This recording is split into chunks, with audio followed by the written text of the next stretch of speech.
I was sitting on my small back porch, sipping my morning tea, when a strange noise reached my ears. At first, I thought it was just a neighbor tinkering with tools, something harmless, something ordinary. But as the sound grew louder, heavier, and more deliberate, a cold shiver ran down my spine. It wasn't the sound of something small, it was the kind of rumble that makes the ground vibrate before you even see what's coming. Slowly, I set my cup on the little table my late husband built decades ago. I stood up with the help of the railing, feeling an unease that tightened my chest. I walked to the kitchen window that faced the backyard. When I pulled the curtain aside, a massive shadow passed by, blocking the sunlight for an instant. The noise grew into a full roar, and I instinctively held my breath. Something big, something very big, was behind my house. I opened the back door cautiously, letting the cold morning breeze hit my face. The air smelled different, sharp, metallic, as if warning me. I stepped outside, my slippers brushing the old wooden deck. The rumbling grew louder still, like a beast breathing just beyond the fence. I took a few slow steps toward the yard, each one making my heart thump harder. My instincts were screaming, telling me I was about to see something I was not meant to see. As I reached the middle of the yard, the ground shook under my feet. The smell of diesel spread through the air, heavy and unmistakable. My hands trembled as I held onto the edge of my cardigan. Then, over the top of the fence, I finally saw it, the towering steel arm of a demolition truck, rising like a giant preparing to strike. For a moment, I couldn't move. My breath got stuck halfway and my knees weakened. I blinked, hoping I was mistaken, but the machine was unmistakably there. A demolition truck. A truck that had no business being anywhere near my property. My heart started racing, not from age, but from dread. Dread so sharp I felt it in my teeth. What on earth was happening? Who brought that monster here? And why? I took one final step forward, and then heard something that froze my blood more than the machine itself. Voices. Familiar voices. My son's. And my daughter-in-law's. Laughing. Giving instructions. Telling the driver to get ready. That was the moment I realized. This wasn't an accident. This was a plan. I moved closer to the back fence, careful with each step, so the wood wouldn't creak under my feet. The rumble of the truck engine made my chest vibrate, but it was the voices that really shook me. I could hear my son's tone, that casual confidence he used when he thought he had everything under control. My heart squeezed when I heard him laugh. A mother knows her child's laugh, even through walls, even through noise. And next to him, like a sharp, cold echo, was my daughter-in-law. I stopped just before the fence and leaned slightly toward a gap between the wooden slats. Through that narrow cut, I could see them. My son stood beside the huge demolition truck, talking to the driver like it was the most normal thing in the world. My daughter-in-law was waving her arms, pointing toward my house. She wasn't nervous. She wasn't hesitant. She was excited. Her smile was wide, almost satisfied. I felt my stomach twist, as if someone had punched me from the inside. Once the house is gone, we can finally build something modern here, she said, her voice sharp and enthusiastic. No more of this old junk. Old junk. She was talking about my home, the place where I raised my son, the place where my husband took his last breath. I pressed my lips together, so I wouldn't make a sound. My hands gripped the fence so tightly my knuckles turned white. That house wasn't just wood and concrete. It was my history. It was our history. And they were treating it like trash to be swept away. Then I heard my son answer, and his words cut deeper than hers. Mom will have to move eventually anyway, he said. She's old. It's not safe for her here. We're just speeding things up. Speeding things up. He spoke as if my life, my comfort, my memories were just obstacles in the way of a new project. Not once did he sound sad or conflicted. He sounded practical. Like a businessman talking about a property, not a son talking about his mother's home. That hurt more than anything. My daughter-in-law lowered her voice, but I could still hear the poison in it. If we wait for her to agree, it'll never happen. Better to get this done and deal with her emotions later. Once the truck hits the walls, there's no turning back. She laughed again. Besides, she doesn't even know the house isn't really in her name anymore. My heart almost stopped. Not in my name? My mind raced. What did she mean? I felt dizzy, and for a second, the yard seemed to spin. I held onto the fence to steady myself, trying to process every word. A cold realization crept over me, slow and paralyzing. Something had been done behind my back. Some paper signed, some document changed, something stolen. Not from my hands, but from my trust. I replayed the last months in my head, my son asking me to sign routine papers, the way my daughter-in-law rushed me, saying, "It's just bank stuff, Mom, don't worry." I remembered the pen in Minhamao, the letters I could barely read, the pages I didn't fully understand. And now, watching that truck, I finally understood. They hadn't just planned to demolish my house. They had started by demolishing my rights. I stepped back from the fence, my breath shaking in my chest. The cold breeze felt sharper now, almost painful against my skin. It wasn't just my house they were about to destroy. Something much bigger had already been taken from me, silently, without my awareness. I wrapped my cardigan tighter around my shoulders and tried to breathe as the truth unfolded piece by piece. My son, my own flesh and blood, had used my trust as a weapon, and my daughter-in-law had guided his hand. I walked toward the small stone bench where I used to sit with my husband every morning. I needed to steady myself. My knees were weak, and my heart felt heavy in a way I hadn't experienced in years. As I sat down, memories flooded me. Him teaching our son how to plant tomatoes, the smell of fresh paint when we renovated the kitchen, the nights we spent fixing broken pipes ourselves because we couldn't afford a plumber. Every memory felt like a thread being pulled from a fabric they were now ready to tear apart without hesitation. My mind kept returning to what she said. She doesn't even know the house isn't in her name anymore. The more I thought about those words, the more they poisoned everything inside me. How long had they been planning this? How many nights had they sat together at their dining table, whispering, calculating, deciding my future without me? I remembered the day my son asked me to sign those bank documents. He told me it was just a formality. He held my hand like a caring son. He smiled. Now I understood the smile differently. Not love. Not affection. Strategy. Tears filled my eyes, but I refused to let them fall. I wiped them away quickly, as if ashamed to let the wind see my weakness. I wasn't weak. I had survived much worse in life. Poverty, loss, illness. But betrayal from your own child? That pain is different. It cuts deeper, it lingers longer, and it makes you question every memory you ever cherished. I looked at my hands, shaking slightly, and I wondered how they could sign something that ended up turning against me. The truck engine roared again, louder this time, interrupting my thoughts. I stood from the bench and forced myself to walk back to the fence.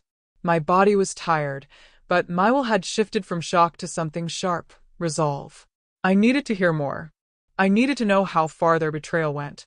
I moved closer, careful with every step, and listened again through the small opening between the wooden slats. They were still talking, still planning, still smiling like nothing was wrong. My daughter-in-law spoke first. "Once the truck hits the back wall, everything will collapse forward. Quick and clean." She said it with so much confidence that it chilled me. She won't be inside anyway. She's probably out somewhere knitting or walking that slow walk of hers. Slow walk. She said it with disdain, like growing old was something to mock, not honor. My son chuckled softly and added, "By the time she gets back, the house will be gone. She'll have no choice but to move in with us, or better yet, into assisted living." My heart dropped again. They weren't just erasing my house. They were erasing my independence. I stepped back again, my breath catching in my throat. I realized then that if I didn't act quickly, they would take everything, my home, my freedom, and perhaps even my dignity. I had no one on my side there in that moment. Just me. Just the old woman they believed was too slow, too naive, too harmless to stop them. They couldn't have been more wrong. I stood there, fingers gripping the fence, feeling the weight of every word they had said. The demolition truck idled like a beast waiting to be unleashed, and my son and daughter-in-law acted as if the world was theirs to bend. Something inside me shifted, a mix of fear, anger, and a fierce clarity I hadn't felt in years. If I stayed hidden, they would take everything. If I confronted them, they would at least know I wasn't the clueless old woman they believed they could manipulate. I took a deep breath and straightened my back. I walked slowly toward the side gate, the one my husband had installed decades ago with his own hands. The metal latch was cold, rusty, and stiff. As I lifted it, it squeaked loudly, announcing my presence even before the gate swung open.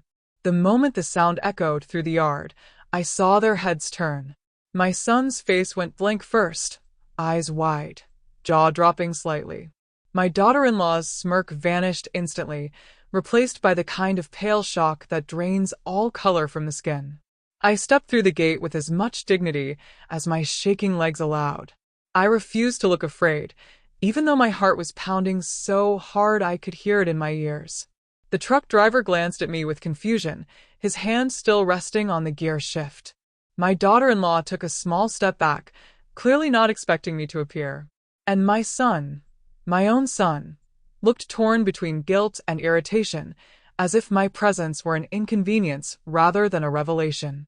"Mom, what are you doing here?" he asked, voice cracking slightly. "What am I doing here?" I repeated softly, my eyes never leaving his. "This is my home. The better question is, what are you doing?" My voice was steady, but my hands trembled inside my sleeves.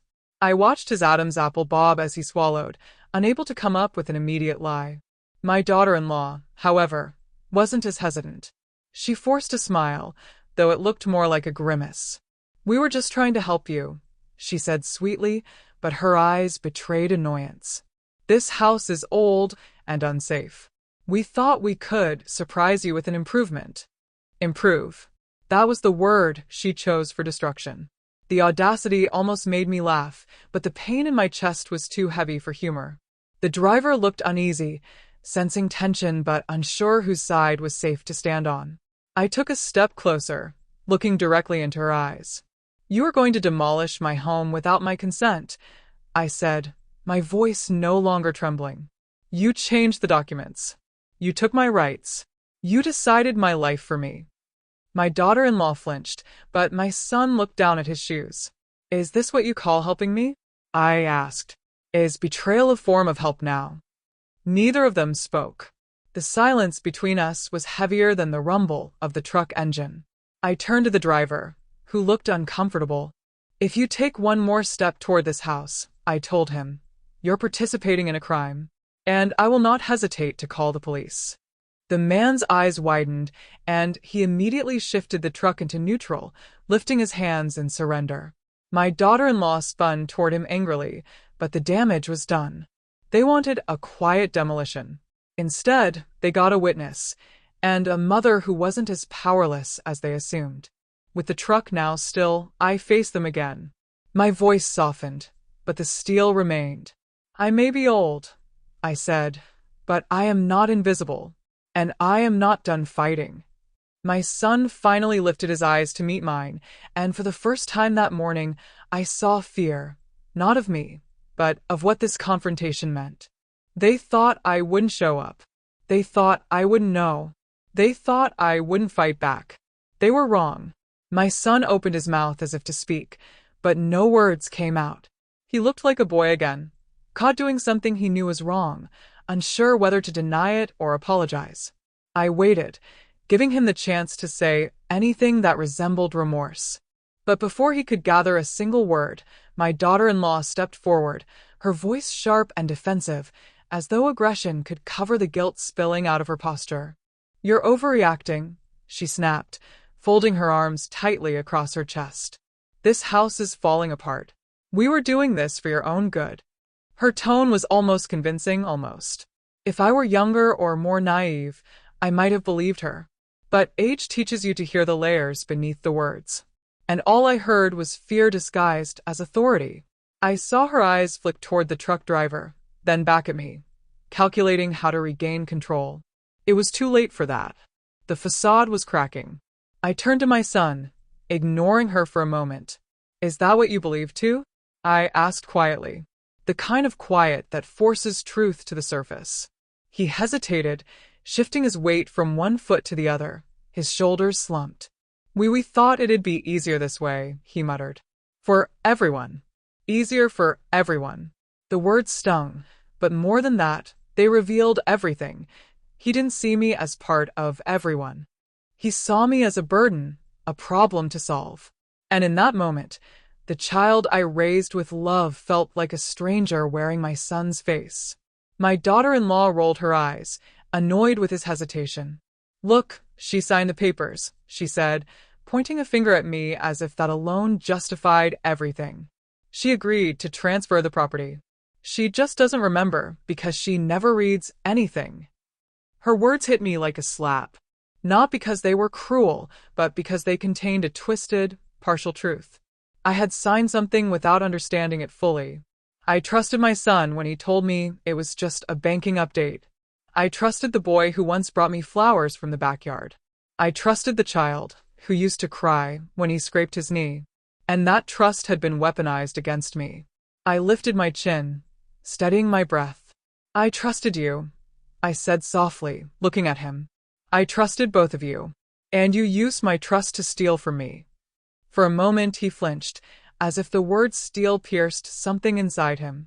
My daughter-in-law, however, didn't flinch. She stiffened, jaw tight, like someone who refuses to lose control of the narrative. The type who believes that if she talks fast enough, loud enough, firmly enough, she can rewrite reality. She placed a hand on my son's arm, her voice sugary but trembling. We didn't steal anything. We're just planning for the future. For our family. She emphasized our family as though I were no longer part of it. Her smile was strained, almost desperate. Your plan, I replied, doesn't include me. Let's not pretend otherwise. The driver, uncomfortable with the drama unfolding in front of him, finally spoke up. Ma'am, I didn't know the owner was still living here, he mumbled. I'm not touching this place. Not today. His words were a lifeline. A witness. A pause in the destruction. My daughter-in-law shot him a glare sharp enough to cut stone, but he simply shook his head and stepped away from the controls.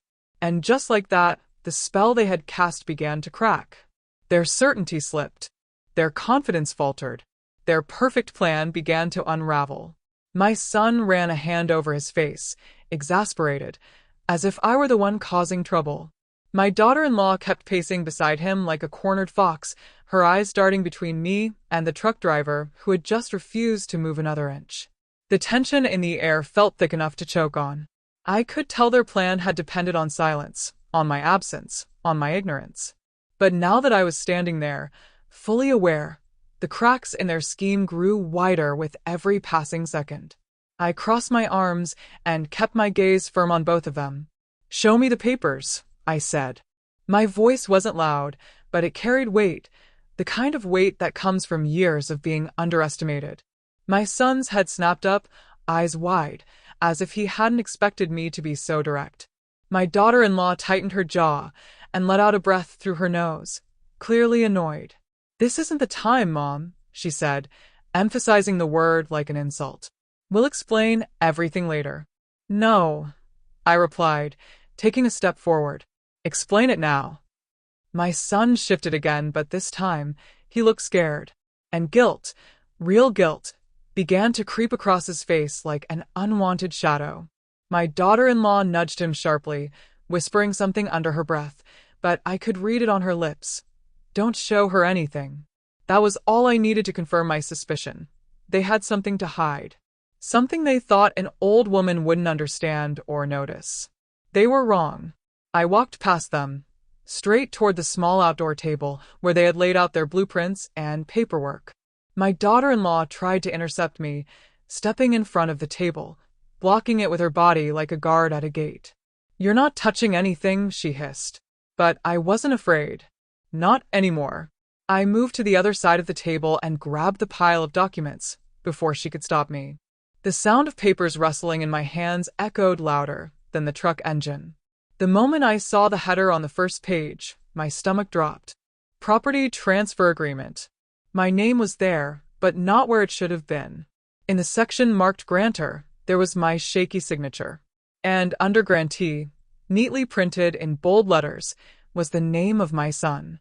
My hands trembled, but not from weakness, rage. Burned, heavy, searing rage. The date at the bottom was from 3 months earlier. The same day, he brought me coffee, sat with me on the sofa, and asked me to sign a small bank update. My daughter-in-law reached to snatch the papers from my hands, but I stepped back, holding them against my chest. "How dare you?" I whispered. My son's face turned the color of chalk. He opened his mouth, closed it again, and for a moment I almost saw the little boy he used to be, the one who cried when he broke my favorite mug because he felt guilty. But that little boy was gone. In his place stood a man who had allowed greed, convenience, and a manipulative wife to reshape his morals. My voice grew stronger as I held up the document. "You tricked me into signing this. You took advantage of my trust. And you planned to destroy my home, the home your father built with his own hands." My daughter-in-law finally snapped. "We needed the land," she shouted. "This ugly old place is worthless. We're trying to build a future, something modern, something profitable. You should be grateful we're giving you somewhere to live." "Grateful?" I repeated, incredulous. "Grateful that you stole my house? Grateful that you planned to bulldoze it while I was still alive to watch?" She opened her mouth, but nothing came out. For the first time, her arrogance faltered. I clutched the papers to my chest, feeling strength surge through me. Strength that comes only when you have nothing left to lose. I realized then that the house wasn't the only thing they wanted to demolish. They wanted to demolish me. My independence. My dignity. My entire story. But I wasn't going to let them. My daughter-in-law stepped forward as if she could intimidate me into handing the papers back. Her eyes were narrow, sharp, frantic, like someone watching control slip through their fingers. She pressed her lips together and softened her voice suddenly, as if flipping a switch. "You're confused," she said sweetly. Too sweetly. "You misunderstand things sometimes. You probably don't even remember what you agreed to." There it was. Gaslighting. The last weapon of someone who realizes the truth is no longer on their side. I held the document tighter. "I remember enough," I said coldly. "I remember trusting you. That was my mistake." My son stepped closer, rubbing the back of his neck like he always did when he felt cornered. "Mom, we didn't mean to hurt you," he began, voice soft but rehearsed. "It just made sense. The property taxes, the repairs, it's too much for you. We thought we'd help by taking responsibility." Responsibility. That word stung worse than the lies. "You took responsibility for something that wasn't yours," I answered. "You took possession." My daughter-in-law huffed loudly, losing patience. "Oh, come on. You're acting like we stole from you. It's not like you were using the space properly anyway. You live alone in a house too big for you. We're trying to build a family. A future. Something that actually matters." My jaw tightened. "Your future does not require erasing my past." For the first time, a flicker of uncertainty passed across her face. But instead of backing down, she crossed her arms stubbornly. "You always act like the victim," she said. "We do everything for you, and this is the thanks we get." The audacity was almost unbelievable. I stepped closer, closing the distance between us until she had no choice but to look into my eyes. "Everything you've done for me?" I repeated, my voice calm and razor-sharp. "You lied to me, manipulated me, stole my signature, tried to destroy my home behind my back.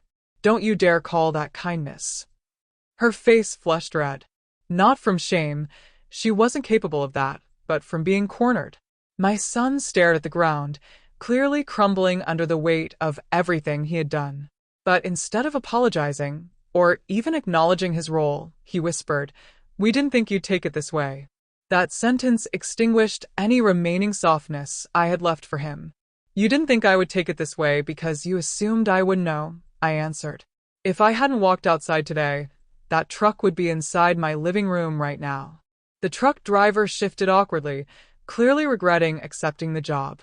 "Look," he said quietly, "I don't want any part of this. This feels wrong." It was the understatement of the century, but it gave me leverage. They could no longer pretend this was normal or justified. Not with a witness present. My daughter-in-law snapped toward him. "You stay out of this," she barked. "We hired you, so you do what we say." But he simply raised his hands. "Not if it's illegal. Not if the owner didn't approve." And with that single sentence, I saw the panic flicker in her eyes. Panic she'd been trying to mask with arrogance. Their plan wasn't just falling apart. It was collapsing faster than the walls they were trying to destroy. The moment the truck driver refused to move, my daughter-in-law's entire demeanor shifted. The thin layer of politeness she had tried to maintain vanished, replaced by raw frustration. Her eyes darted angrily between him and me, as if she could bully both of us back into submission. "Fine," she snapped. "If you won't do it with a truck, we'll handle it another way. She can't stay here. Not after everything she's put us through." I raised an eyebrow. "Everything I've put you through?" I asked calmly. My voice echoed louder than the idling engine. "Explain to me what exactly I've done besides raising your husband, paying your bills when you needed help, and welcoming you into my home every holiday." She didn't answer. Instead, she grabbed my son's arm tightly, her nails digging into his skin through his shirt. "Tell her," she hissed. "Tell her why this is happening." He looked at her, then at me, and I saw the conflict in his eyes. Not moral conflict, fear. Fear of her reaction. Fear of mine. Fear of the truth. I just think it's safer for you to live somewhere smaller," he mumbled. I took a deep breath. "And you thought demolishing my home was the best way to bring that up?" He couldn't answer. She answered for him. "Yes," she snapped. "Because you never listen. You cling to this old, depressing house like it's sacred. It's ugly, outdated, a waste of space. We tried talking to you before. You tried lying." I corrected. Her mouth twisted in annoyance, but I continued. "You're not kicking me out because you're worried about my safety. You're doing it because you want the land." My daughter-in-law didn't even try to deny it. "That land is valuable," she shouted. "Do you know how much we could build here? How much profit?" She stopped abruptly, realizing she had said too much. My son stared at her with panic. He was losing control of the situation, and he knew it. "Profit," I repeated quietly. "So that's the truth." Before she could backtrack, she marched toward me, her heels crunching angrily on the gravel. She stood so close I could smell her perfume, too sweet, too heavy, like desperation covered in flowers. "You're moving out," she whispered harshly. "One way or another. We can't build our life with you in the way." I held her gaze without blinking. "Try to force me," I said softly. "You'll regret it." My son finally stepped forward, placing himself between us, palms out as if stopping a fight. "Enough," he said shakily. "Please. Let's just calm down." But my daughter-in-law wasn't done. She pointed a trembling finger at me and shouted toward the truck driver. "She doesn't have the right to be here. We own this place now." The driver shrugged uncomfortably. "Ma'am, the law says something different. Even if the deed changed, you still need proper notice. You can't just throw her out like this." That hit her harder than all my words combined. She froze. Her face drained of color. I felt my spine straighten as a quiet strength rose within me. "You wanted to erase me," I said. "But you didn't count on one thing." She glared. "And what's that?" "That I would live long enough to defend myself." And for the first time since the confrontation began, she looked afraid. My daughter-in-law's expression twisted into something between fury and panic. She looked like a gambler who had bet everything and suddenly realized the cards weren't in her favor. My son stood stiff beside her, shoulders hunched, eyes darting nervously toward the truck driver, as if hoping someone, anyone, would save him from the mess he helped create. But no one moved.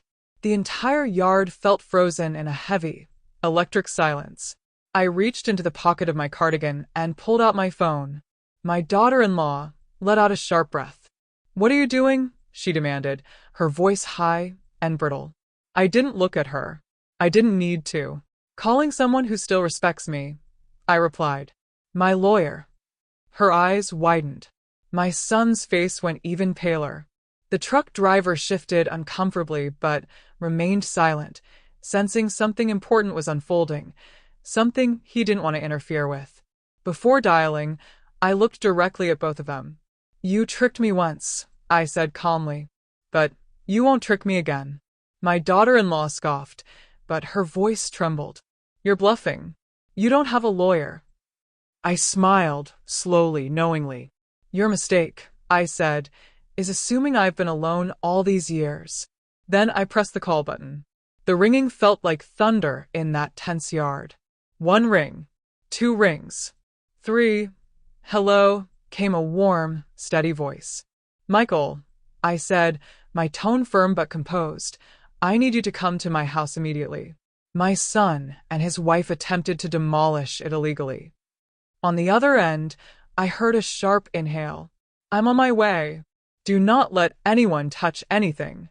I ended the call and slid my phone back into my pocket with deliberate calm. My daughter-in-law burst forward as if she could undo the action with sheer volume. "You brought a lawyer into this? Overreacting much," she spat. "Overreacting," I repeated softly. "To you stealing my home? To you forging my consent? To you hiring a truck to destroy my house while I was still inside it?" Her jaw clenched so tight that a vein pulsed at her temple. She looked ready to explode. My son finally stepped forward, voice cracking. "Mom, come on. We don't need lawyers. We can talk this out." I turned to him slowly. "You had a chance to talk. You chose demolition instead." He winced visibly. He knew it was true.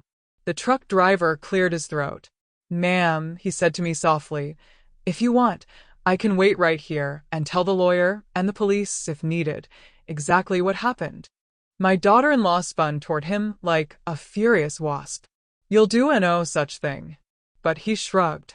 "Lady, I'm not going to jail for you."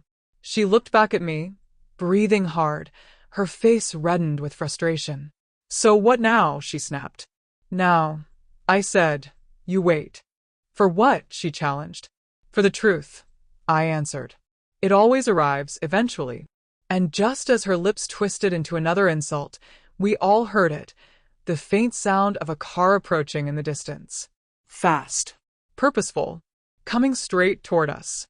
My daughter-in-law swallowed hard. She knew exactly who it was. And suddenly, she wasn't so brave anymore. The sound of the approaching car grew louder, rolling down the street with unmistakable purpose. My daughter-in-law's head snapped toward the driveway, her eyes wide, her lips pressed into a thin, trembling line. She looked like someone watching the final seconds of a countdown she never believed would reach 0. My son's shoulders slumped, and he exhaled shakily, as if accepting that the disaster was now undeniable and unavoidable. The car turned into my driveway, tires crunching over the gravel. It wasn't just any car, it was Michael's. My lawyer. A man both calm and sharp, the kind who never raised his voice but always got exactly what he wanted. When he stepped out, dressed in a crisp navy suit, briefcase in hand, even the air seemed to shift. Authority has a presence. And it arrived on time. My daughter-in-law took a step back, almost tripping over her own feet. "You didn't have to bring a lawyer," she stammered. "This is a family matter." Michael closed the car door and gave her a polite but icy smile. "When a demolition truck is hired to destroy someone's home without proper consent," he said evenly, "it stops being a family matter and becomes a legal one." The truck driver nodded silently behind me, confirming the weight of the situation with just his presence. My son swallowed hard and approached Michael, hands half raised as if to negotiate. "We didn't mean any harm," he said. "We were just trying to help my mom move into somewhere safer." Michael raised an eyebrow. "By demolishing her home with her belongings still inside?" My son froze. He didn't have an answer for that. Not one that didn't make him look worse. Michael turned to me gently. "Are you okay?" I nodded. "I am now." For the first time all morning, I truly believed it. Then Michael stepped toward the table where the documents lay. My daughter-in-law darted in front of him, blocking the way like a desperate guard protecting stolen treasure. "You can't see those," she snapped. Michael didn't even blink. "Move," he said calmly. Unless you want obstruction added to the list. Her face drained of all color as she slowly stepped aside. He picked up the paperwork, skimmed the pages, and let out a slow, controlled exhale, the kind people make when they see exactly what they expected, yet still find it disappointing. Unauthorized transfer of property, he said. Potential coercion. Possible fraud. And attempted unlawful eviction. Each word landed heavier than the last. My daughter-in-law's lips parted. You can't prove anything. Michael tapped the page. Your husband's mother signed this with no witnesses, no notary, and no disclosure. The signature alone won't hold up in court. She opened and closed her mouth like a fish pulled out of water. My son's face reddened with shame. He didn't even try to defend himself. Then Michael turned toward the demolition truck. Driver, he called, did they present you with legal authorization? The man shook his head immediately. No, sir. They said the owner agreed. That's all. Michael nodded once. That's enough. My daughter-in-law suddenly lunged forward, pointing at me as if her last hope was to shift the blame. This is her fault, she cried. She never listens. She never cooperates. She forces us to make decisions for her. Michael simply turned his gaze toward me, then back at her. You attempted to solve your frustration by committing a crime, he said calmly. That isn't caregiving. That's exploitation. My daughter-in-law's entire face crumpled. For the first time since this nightmare began, I watched her facade break, not into remorse, but into fear. Real, physical fear. My son stepped back from her slowly, as if realizing she was no longer the partner in control, just the partner who led him into the worst mistake of his life. He whispered her name, confused, lost. She didn't respond, because at that moment, another car turned onto the street. A police cruiser.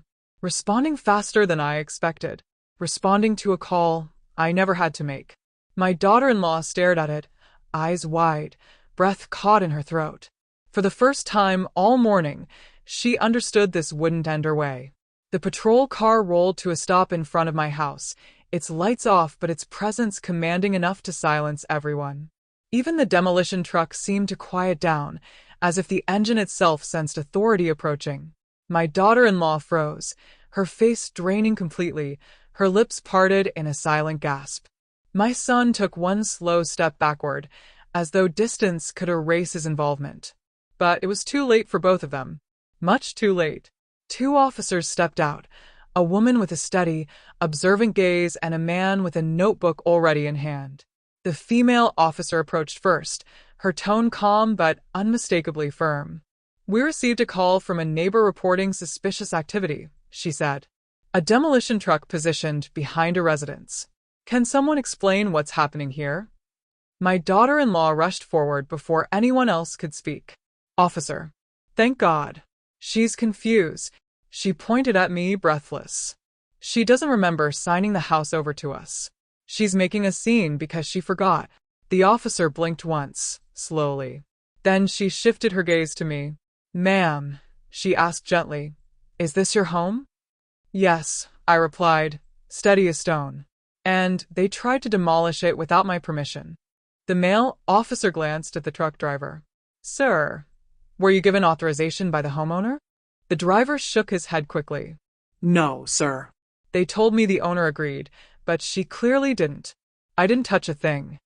I could see the relief in his posture. He knew he'd done the right thing. The female officer turned slowly toward my daughter-in-law. Ma'am, did you hire this truck? She swallowed hard. Well, yes, but... And did you inform the company that you were not the legal resident? My daughter-in-law blinked rapidly, searching for a lie. I thought I was... She signed the house over. The officer's eyebrows lifted slightly, unimpressed. Do you have proof of that transfer? My daughter-in-law hesitated. That was all the answer the officers needed. Michael stepped forward calmly, handing the officers the document. What they have is an improperly executed property transfer done without disclosure, he said. Likely fraud.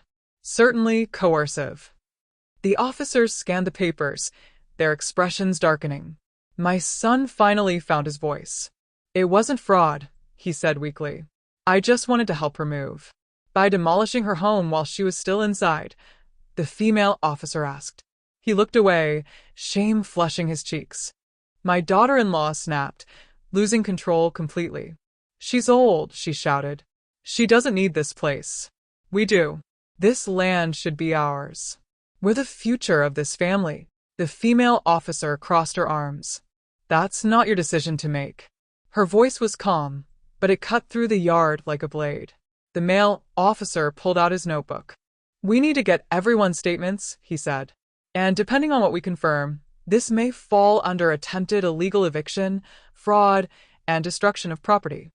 My daughter-in-law's eyes widened in horror. You're not serious. Oh, we are, the officer replied. My son's shoulders slumped completely. He looked at me, really looked at me for the first time since this nightmare began. His voice trembled when he whispered, Mom, I didn't mean for it to go this far. But I didn't respond. Not yet. Some wounds need more than words. Some truths need silence. As the officers separated us to take statements, I saw something I never expected to see that morning. My daughter-in-law pacing back and forth with her hands in her hair, breathing fast, panic overtaking arrogance. My son standing alone, staring at the ground, realizing the consequences of choosing greed over family. For the first time since dawn, justice no longer felt like a distant dream. It was standing in my backyard. The officers separated us across the yard, giving each person space to talk without influence. I stood near the garden bed where my husband once planted roses, the memory grounding me. The female officer approached me with a calm, respectful expression. Take your time, she said softly. Just tell me everything you heard and saw. And I did. Every word, every detail, every lie, every threat. When I finished, she nodded slowly, her eyes steady with quiet understanding. You did the right thing calling for help, she said. This should never have escalated like this. Across the yard, I watched my daughter-in-law being questioned by the male officer. She paced in frantic circles, waving her arms, her voice rising and falling in sharp bursts. Even from a distance, I could tell she was unraveling. The facade she usually wore, perfect hair, perfect smile, perfect superiority, had melted away completely. What remained was desperation. And desperation makes people sloppy. At one point, the male officer held up the property documents. Her voice carried across the yard. Yes, fine. I told him to get her to sign it. She never pays attention anyway. The officer lifted his pen. So you admit you intentionally misled her? My daughter-in-law froze. Her mouth opened, but nothing came out for several seconds. Then, I mean, she didn't need the house, she blurted. We needed it more. We had plans. She wasn't using the land properly. It wasn't just a confession. It was a manifesto of entitlement. My son, questioned separately by the female officer, did not fare much better. He kept rubbing his hands together, his voice low and cracked. I watched him glance at me repeatedly, as if hoping for forgiveness before he even earned it. I didn't think she'd be home, he muttered. My wife said it would be easier if what? The officer pressed. If she didn't see it happen. The shame in his expression was unmistakable. But shame is not innocence. It is simply the realization of guilt. My daughter-in-law's voice rose again, sharper than before. Do you know how valuable this land is? She snapped at the officer. We had investors ready. We wasted months planning this project. We were going to build something people actually want. The officer stared at her, unimpressed. Ma'am, he said slowly, you're talking about destroying your mother-in-law's house. This isn't a business pitch. She threw her hands into the air. You don't understand. This old place is holding us back. The male officer scribbled something, then asked, Did you pressure your husband's mother into signing documents she didn't understand? She let out a breathless, angry laugh. If she can't understand paperwork at her age, that's not my fault. The officer stopped writing. That sentence alone was enough to show intent. Cruel, deliberate intent. Meanwhile, my son rubbed his forehead, breaking under the weight of it all. I shouldn't have signed those papers, he whispered. I knew it didn't feel right. My wife kept insisting, but I should have protected my mom. The officer nodded slowly. It's not too late to do the right thing now. Their words echoed in my chest, heavy and painful. He should have protected me. He should have been my shield, not the weapon used against me. As the questioning continued, my daughter-in-law snapped completely. Her voice cut across the yard like a blade. Fine. I told him to hurry and get rid of the house. Yes, I said it. She'd never move out unless we forced her. Every officer went still. My heart did too.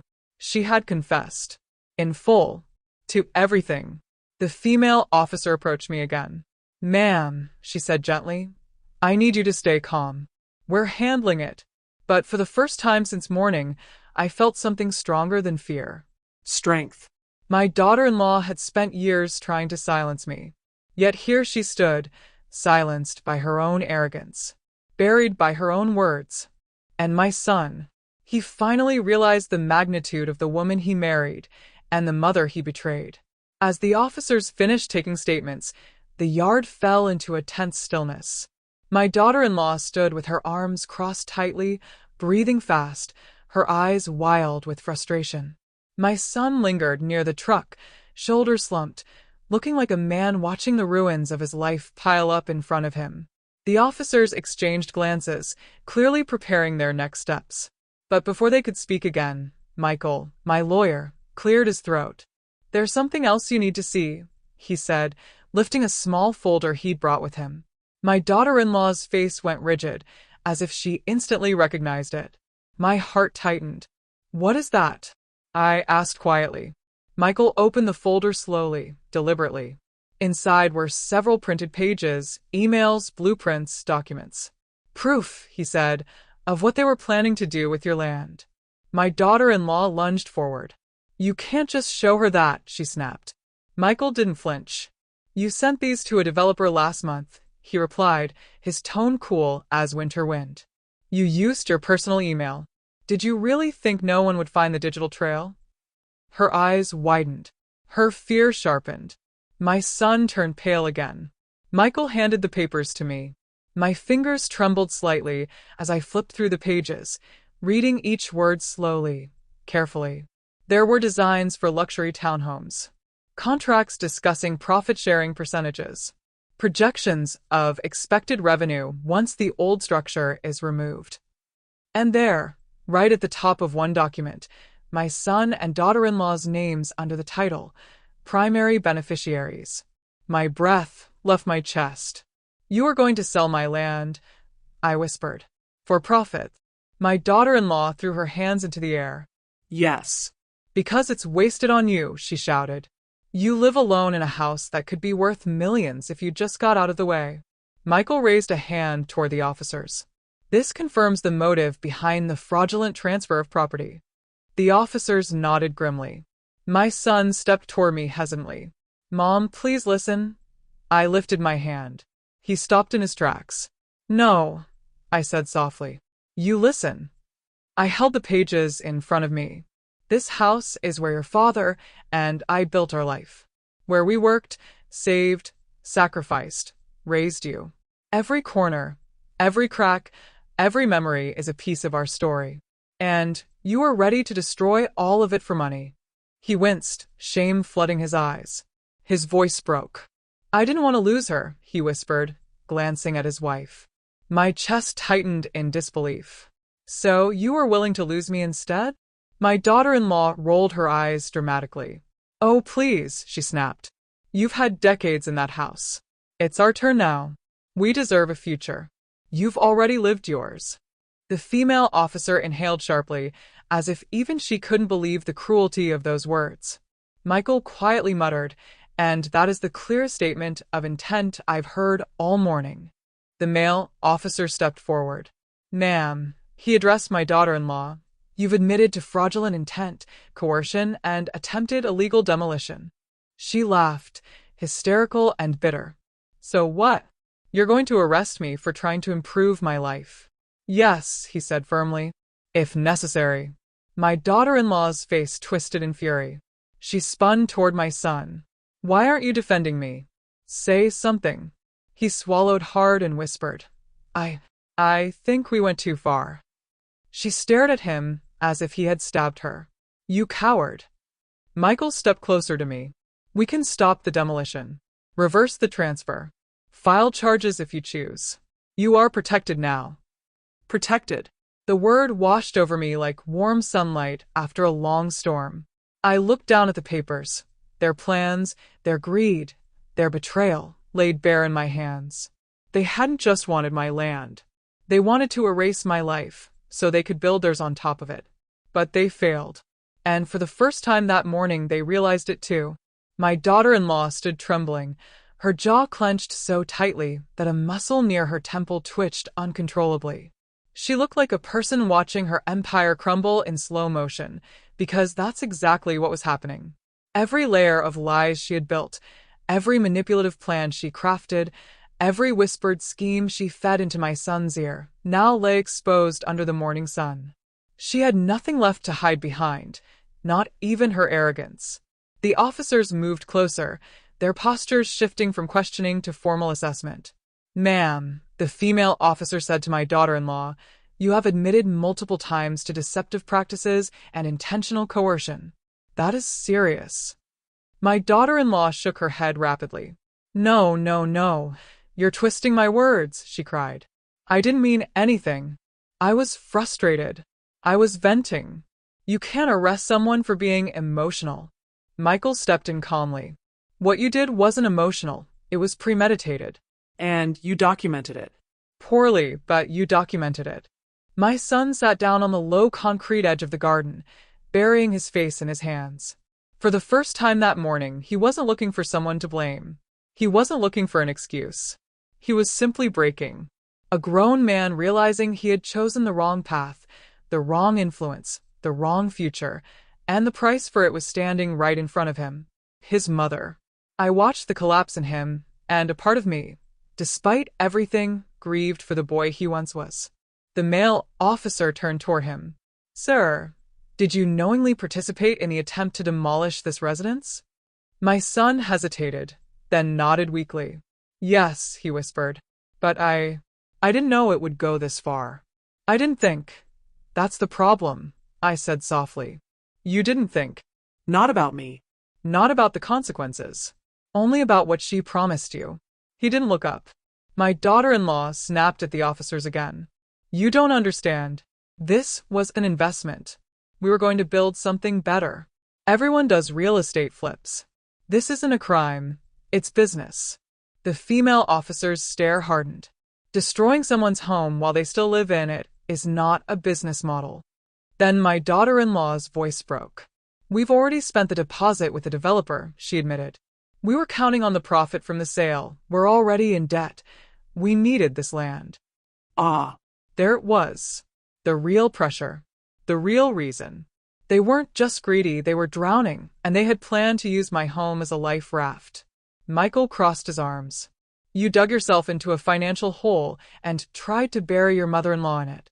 My daughter-in-law shrieked. Don't talk to me like that. But her voice cracked mid-sentence. The officers exchanged looks, and the male officer stepped forward. Given the attempted demolition, fraudulent transfer, and confession of intent, we may need to take you in for further questioning. My daughter-in-law's eyes widened. Take me in? For questioning? Yes, he replied. Now. She turned to my son like a cornered animal, grabbing his arm. Say something. Stop them. Do something. My son pulled his arm away. Softly. Slowly. But undeniably. I can't, he whispered. And that was the moment the true collapse happened, not in my house, but in their relationship. My daughter-in-law stumbled back, shaking her head, realizing her last shield had finally fallen. The fear in her eyes turned to fury again, but it was a different kind, an empty kind, a defeated kind. You ruined everything, she screamed at me. But I stood still. Calm. Grounded. Because I finally understood the truth. I hadn't ruined her plan. She ruined her life by underestimating me. The officers stepped forward. My son trembled. My daughter-in-law trembled even more. And for the first time since dawn, I felt something deep in my chest, Not just relief, but justice. As the officers guided my daughter-in-law toward the patrol car for further questioning, the tension in the yard shifted. The storm of shouting and accusations faded into a heavy, aching silence. My son stood alone near the garden's edge, shoulders hunched, fingers twitching nervously at his sides. He looked small, much smaller than I had ever seen him. Not physically, but morally, spiritually, like a man who suddenly realized the weight of the choices he had made. The female officer approached me once more. "We'll take her to the station for processing," she said gently. "We may need you to follow later for an official statement." I nodded, my heart steady. I understand. When the officer stepped away, my son finally lifted his head. His eyes were red, not from anger, but from shame. Deep, bone-deep shame. He approached me slowly, like someone approaching a grave they dug themselves. "Mom," he whispered, voice trembling, "I'm so sorry." The words hung in the air between us, fragile and heavy. A part of me had waited the entire morning to hear them. Another part of me had stopped believing they would ever come. He looked down at his hands, hands that once built Lego towers in my living room, hands that once clung to my skirt when he was scared. Now, those same hands had signed away my home without remorse. I studied his face, searching for sincerity. It was there, but it was late. "I was trying to make a future for us," he said, choking on the words. "She said it was smart. She said it was for the family. She said you'd be happier somewhere else." I let her convince me. I closed my eyes for a moment. "You are my family," I said quietly. "Not her. You. And you chose her wishes over my well-being." He winced as if I had struck him. He knelt down in front of me, the same way he used to kneel as a child when he hurt himself. "I didn't want to hurt you. I swear I didn't." I looked away. Intentions don't erase actions. The morning sun cast long shadows across the yard, and for the first time in years, my son looked like a stranger, wearing the face of someone I once knew deeply. He wiped his eyes with the back of his hand. "Tell me what I can do," he pleaded. "I'll fix everything. I'll reverse the transfer. I'll undo the damage. Just tell me how to make this right." My heart ached, truly ached, but softness did not replace the clarity I felt. "You can't fix everything," I said. "Some things break permanently." He looked up, panic flickering in his eyes. "You're not going to forgive me?" I inhaled deeply. "Forgiveness is not a switch I can flip. Trust has to be rebuilt. And you tore it down in one morning." He lowered his head again. "I know," he whispered. "I know I failed you." The truth of that statement hung between us like fog. There was no excuse, no justification powerful enough to claim innocence. He had betrayed me, not out of hatred, but out of cowardice, out of weak loyalty to someone whose ambition outweighed her morals. After a long, silent moment, I placed a trembling hand on his shoulder. His breath caught. "I don't hate you," I said softly, "but I need time, and you need to learn who you are without her telling you what to think." He nodded, tears dripping onto the grass. Behind us, the officers closed the patrol car door, and my daughter-in-law's muffled shouting faded into the distance as they pulled away. My son watched the car disappear. I watched him, and for the first time all morning, the balance of power shifted, not in my favor, not in his, but toward the truth. He had broken something, and he finally knew it. But whether it could ever be repaired, that was a question the future would answer for both of us. After the patrol car disappeared down the road, silence settled over my yard like a blanket, heavy, unfamiliar, almost unreal. My son remained on his knees for a moment longer before standing slowly, as if his legs had forgotten how to hold him. He wiped his face, eyes swollen with the weight of consequences he never imagined would fall so hard. I looked at him, really looked, and for the first time, I saw a man standing at the crossroads of who he was and who he might still become. Michael approached us with the property documents in hand. "The transfer will be reversed," he said firmly. "We'll file an emergency injunction today.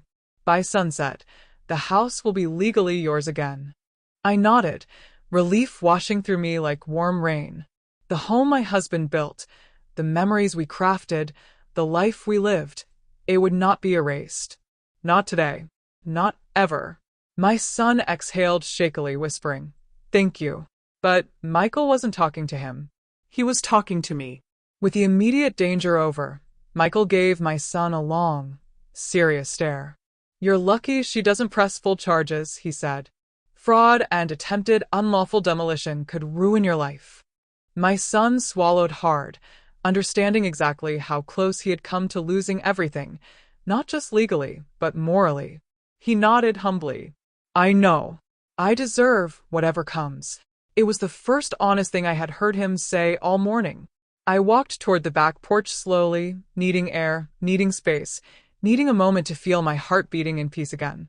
The old wooden steps creaked under my weight, familiar, comforting, alive. As I reached the top, my eyes wandered across the yard, tracing every corner of the home I almost lost. For a moment, gratitude and grief sat side by side inside my chest. Then something caught my eye. A piece of paper, half crumpled, peeking from under one of the blueprints on the table. I picked it up. It was a letter, addressed to me, written in my son's handwriting. My breath caught. I unfolded it slowly. "Mom, if you refuse to move, I'm sorry. But we need this land. I hope one day you understand." No signature. No apology. Only justification. Only the cold logic of someone choosing greed over love. My chest tightened, not with shock, but with clarity. I turned toward my son, holding the letter. He froze when he saw it in my hand. "Mom, I wrote that before. Before everything. Before today. Before you were caught," I replied quietly. He lowered his gaze. "I was wrong." "Yes," I said. "You were." The wind rustled the trees above us, scattering a few dry leaves across the yard, reminding me of seasons, of endings, of beginnings. My son slowly approached, careful, hesitant. "I want to earn back your trust," he said softly, "even if it takes years." For the first time, I believed he meant it. I folded the letter and slipped it into my pocket, not to hold on to the pain, but to remember the truth. Because truth, no matter how painful, is the first step toward healing. "I don't know what the future holds," I admitted. "But this house stands. And so do I." He nodded, tears forming again. Michael gave me a reassuring smile. "You handle yourself with more strength than most people twice your age," he said. I smiled back faintly. Life teaches you to stand firm when the ground trembles. As the sun began to dip toward the horizon, casting golden light across the home I fought to protect, I turned one last time toward my son. "Listen carefully," I said. He lifted his head. "You almost lost your mother today, not because I died, but because you forgot who you were raised to be." The words hit him harder than any punishment. And as he nodded, trembling, I felt something inside me settle. Not forgiveness, not yet, but promise. The promise that this chapter, painful as it was, would not define the rest of our lives unless we allowed it. My house still stood. My strength still stood. And maybe, just maybe, my son could learn to stand again too. The end.